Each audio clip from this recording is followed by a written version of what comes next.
You can quickly create a list of dates in sequential order by using the fill handle or the fill command. Let's navigate the first option.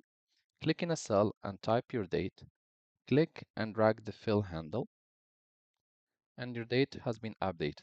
If you are unhappy with the fill-in dates, click on the autofill options and select what options suits you the most.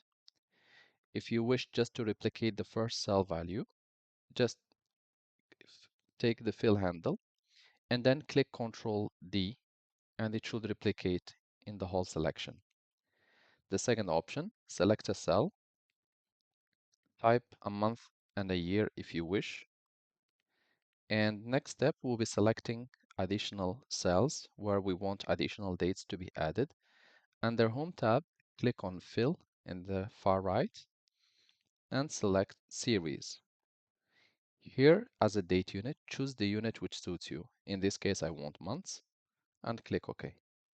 And the autofill will work automatically for you.